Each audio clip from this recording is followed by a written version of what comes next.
Јас би сакал најостро да реагирам на начинот на кој што господинот Талат Џафери денеска и во последниот период ги води седниците и го управува собранието на Република Македонија.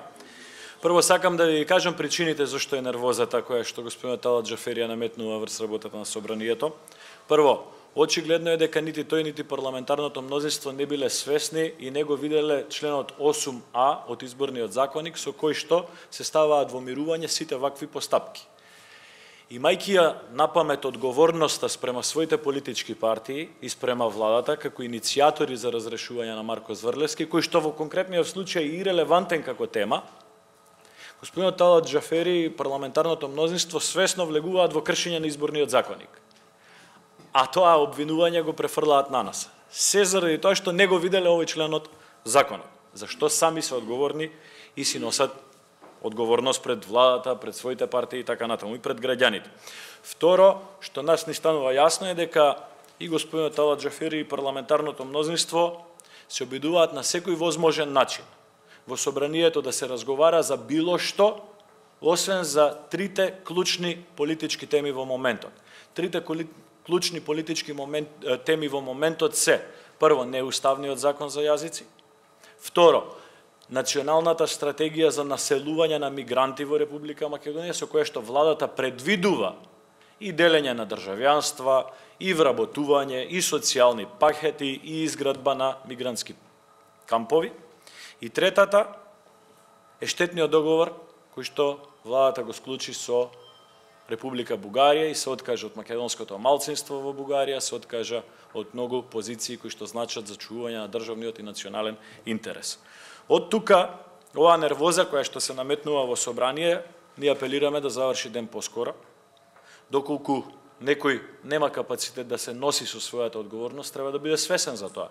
Доколку некој нема капацитет да се носи со својот карактер, со својот избувлив дух или нервозна динамика на функционирање, треба да се носи со тоа, посебно во еден парламент како овој, во кој што практично во овие 60 дена од кога господинот Џафери свикува седници на собранието, има повикано повеќе пати обезбедување да влезе внатре во сала, отколку сите председатели на парламентот на Република Македонија во последните 25-6 години.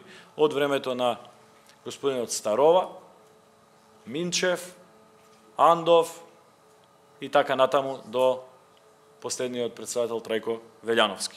Цениме и апелираме до господинот Џафери својата одговорност во динамиката на седниците на собрание да не ја префрлува ниту на пратениците од Коалицијата за подобра Македонија и ВМРО-ДПМН, но исто така да не ја префрлува нити на пратениците од ДУИ, нити на пратениците од СДСМ, нити на пратениците од БЕС или од било кое движење, туку да ја прифати таа одговорност и да се однесува одговорно спрема собранието.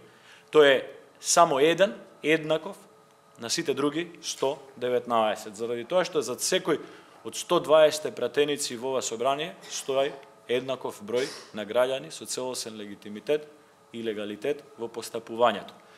Господинот Џафери, узурпирајќи го местото на кое што седи, има обврска само да го почитува деловникот. Тој не може да бира кој кога ќе зборува, тој има правило за спроведување во таа смисла. Затоа, тој најмногу од сите има обврска да се грижи за ред поредок во собранието, но и за мир и соработка помеѓу пратеничките групи, и тој најмногу од било кој досега има обврска да се грижи за легалитетот и легитимитетот на постапките. Заради тоа што и позицијата која што ја узурпира ја доби во немирна постапка, која што предизвика многу штетни последици за Република Македонија, и во незаконска постапка, која што ќе се влече како опашка зад неговиот така наречен избор. Затоа апелираме да се однесува според деловникот, според законот, и да не помислува дека може да си подигрува со волјата на 450.000 граѓани кои што стојат за оваа пратеничка група од 51 човек. Дали има прашања, повелете.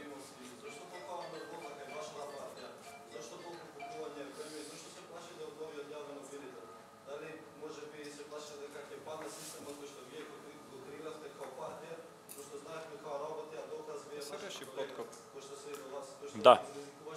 Значи, вака, значи, веројатно стравот од Зврлевски е на друга страна, заради тоа што тој обвинител поведе постапки кои што значи утврдување на одговорност за реален, видлив подкуп кој што го видовме сите граѓани на Република Македонија. Јас и во мојата пресконференција ви кажав, на крај на криштата денеска постапката за разрешување на Зврлевски е помалку и релевантна од нервозата која што ја наметнува господинот Талат Џафери. Ние не сме криви за тоа што господинот Талат Џафери не го видел навреме членот 8А од деловникот за работа на собранието. И сега покривајќи ја својата одговорност да наметнува нервозна атмосфера во собранието. Членот 8А од изборниот законник е јасен, се однесува за сите институции, поради тоа што законите се однесуваат за сите граѓани и затоа треба да се почитува тој член 8А. Впрочем, ние и пред повеќе од месец дена понудивме закон со кој што досега 5 пати ќе беше завршена постапката за разрешување на Зврлевски, доколку се покажеше таква намера и таква желба од владеачкото мнозинство. Доколку тој закон беше донесен, досега 5 пати ќе беше разрешен господинот Зврлевски. А тој закон е базиран на изборни ветувања на партиите кои што го составуваат мнозинството во собрание. Затоа, вашето прашање, јас го разбирам како тенденциозно, но се надевам дека го задоволи мојот одговор и вашиот интерес. Повелете? Само момент, поред, да. Повелете. Да.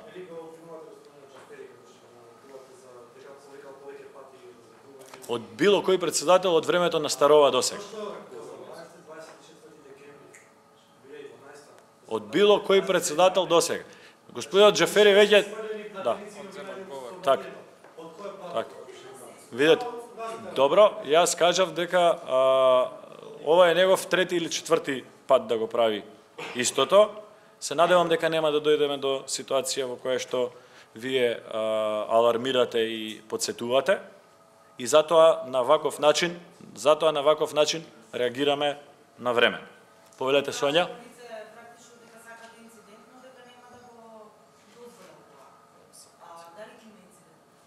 Ние нити посакуваме инцидент, нити ни одговара било каков инцидент во собранието. Единствен на кој што му одговара инцидент во овој момент е господинот Талат Џафери, заради тоа што тој го заборавил членот 8А од изборниот законник. И сега се обидува на нас да ја префрли својата лична одговорност. Че лична одговорност на господинот Талат Џафери е тоа што Зврлевски не може да биде разрешен во овој момент. Заради тоа што разрешувањето на Зврлевски во овој момент ќе е спротивно на изборниот законник. Значи, желбата негова да ја префрли одговорноста на некој друг предизвикува инциденти. Ние нема да дозволиме инциденти и ќе се однесуваме апсолутно, нема да дозволиме инциденти, ќе се однесуваме достоинствено, но немаме намера нити да толерираме подигрување и кршење на деловници и закон. Повторно ќе речем. Господинот Џафери сака да си ја покрие својата одговорност заради тоа што не го видел членот 8А од изборниот закон. Еден по еден. Да, веруваме заради тоа што пред самата седница, пред 2 дена, ние му го укажавме тој член во директна комуникација. Христијан, па... вака сега, за тоа прашање, да, за тоа прашање. Видете, Собранието на Република Македонија преку носење на различни закони, ова е многу битно прашање, Сонја, благодарам, преку многу закони, материјални закони, делегира надлежности на други органи. Например, ние делегираме надлежност на народниот првобранител да се грижи за заштита на интересите на граѓаните. Тоа што ние сме го делегирале тоа право, значи дека сме удале него овластување да се грижи за тоа. И не можеме ние, Илија Димовски, Антонио Милошовски, Владко Ѓорчев, Талат Џафери, Томислав Тунтев, да одиме по улица и ние да го спроведуваме законот заради тоа што ние сме пратеници. Тоа би било безвластие. Ние сме дале овластување кој е надлежен за тоа. Сме формирале регулаторна комисија за енергетика. Така, таа регулаторна комисија за енергетика утврдува цени на нафтени деривати и на електрична енергија во Република Македонија. Не значи дека јас, Антонио, Владко, Талат и Тунтев, имаме право ние да седнеме тука заради тоа што сме собрание, ние да ги утврдуваме цените на енергенсите во Република Македонија. Сме го дале тоа овластување, сме го делегирале за друг да го спроведува, кој што веруваме дека е стручен, надлежен, има капацитет, компаративни искуства и така натаму. Така и во случајот со Државната комисија за спречување на корупцијата. Во изборниот период надлежен да дава препораки и мислења за оваа тематика е исклучиво Државната комисија за спречување на корупцијата. Предходната влада, техничката влада, во која што беше составена од ВМРО ДПМН и својата коалиција, СДСМ и незината коалиција и ДУИ, упати преку 100 прашања до Државната комисија за спречување на корупцијата, кои што се однесуваат токму на оваа проблематика.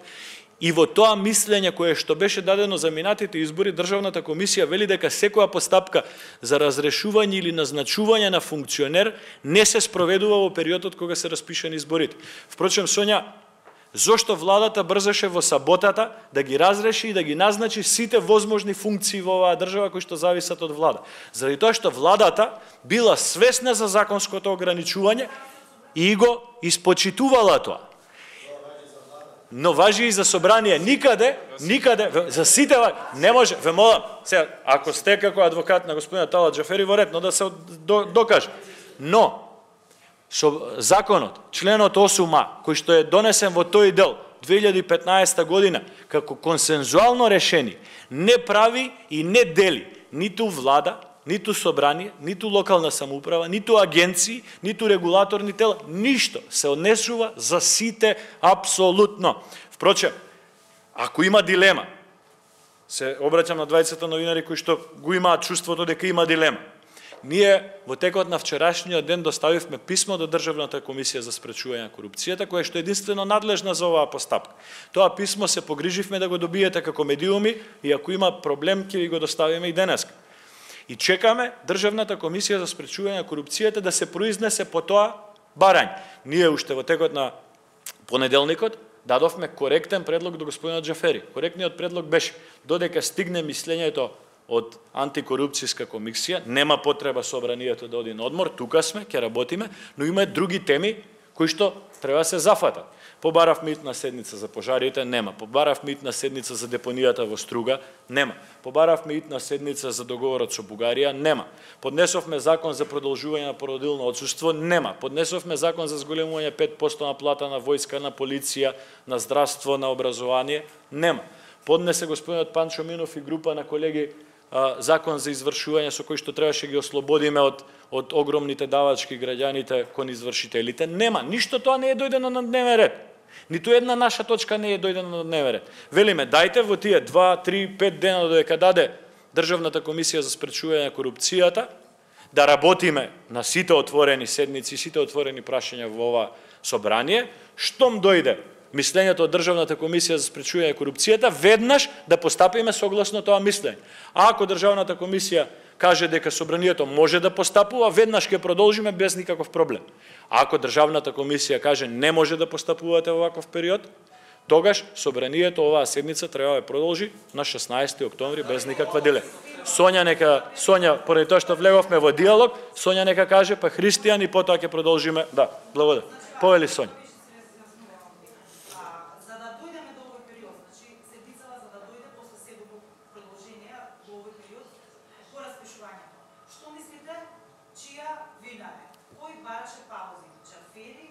Ке ви одговор. Јас прво сакам пред сите да ви се заблагодарам на прашањето заради тоа што ми давате можност да одговорам на сомнежите кои што ги имате вие или дел од јавност. Сакам да ве потсетам дека господинот Џафери од мене во неколку наврати побара собранието да работи и за викенди. Јас во име на сите овие пратеници што стојат зад мене, прв пат после не знам колку години се согласив не само во сабота, и во недела да работи собранието. И во месец јули собранието работеше и во сабота и во недели. Председателот на Комисијата за финансирање и буџет господјата Кузмановска закажуваше седници на комисијата во саботи. Зошто? За да искористиме ден повеќе и побрзо да ја завршиме процедурата за буџетот. Меѓу другото, нешто што не знаете, уште кога почнавме да работиме, од наша страна, на клучните пратеници од СДСМ им беше укажано следното: луѓе, доколку имате намера да носите ребаланс, пренесете порака во владата, дека за да заврши ребалансот на буџетот до крајот на јули месец како секоја година, тој ребаланс треба да стигне во собранието најдоцна до 1 јули.